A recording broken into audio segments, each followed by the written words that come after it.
दोस्तों आज के समय में धरती पर सबसे बुद्धिमान और सबसे ताकतवर जीव की बात की जाए तो उसमें हम इंसान सबसे पहले आते हैं और इसी इंसानी दिमाग के बदौलत ही हम आज पृथ्वी से निकलकर सौर मंडल के अन्य ग्रहों पर पहुंच चुके हैं। लेकिन सवाल यहाँ यह है कि इस पृथ्वी पर सबसे पहले इंसान की उत्पत्ति कैसे हुई, आखिर मानव सभ्यता का इतिहास क्या है। दोस्तों वैज्ञानिकों के द्वारा किए गए कई रिसर्च के बाद ये बात सामने आई है कि धरती पर जीवन की शुरुआत समुद्र से हुई है और ये शुरुआत आज से करीब 3.5 बिलियन साल पहले सूक्ष्म जीव के रूप में हुई थी। ये इतना छोटा था कि इसे खुली आंख से देख पाना संभव नहीं था। यह सूक्ष्म जीव समुद्र के अंदर गहराइयों में रहते थे और समय के साथ एवोल्यूशन से गुजरकर इसमें काफी चेंजेस हुई और कई हजारों साल के एवोल्यूशन के बाद धरती पर कई बड़े बड़े जीव अस्तित्व में आए, जिसमें से एक डायनासोर भी था। वैज्ञानिकों के अनुसार इस डायनासोर के खत्म होने के बाद ही मानव विकास की शुरुआत हुई। और दोस्तों कहा जाता है कि आज से करीब 6.5 करोड़ साल पहले एक उल्कापिंड पृथ्वी से आकर टकरा गया, जिसके बाद एक जोरदार धमाका हुआ। बताया जाता है कि यह टक्कर इतनी जोर की थी कि पृथ्वी का पूरा वातावरण ही खत्म हो गया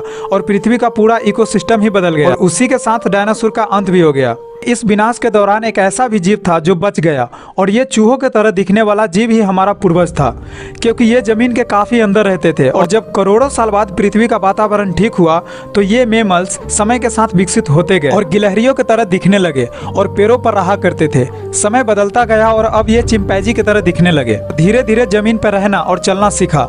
धीरे धीरे ये दूसरों जानवरों का शिकार करना और उसके हड्डियों का हथियार बनाना, उसके खाल को पहनना, पत्थरों से आग लगाना सीख गए थे और इसी तरह से समय के साथ एवोल्यूशन होते गए और ये चिंपैंजी जैसा दिखने वाला जीव इंसान का रूप ले लिया।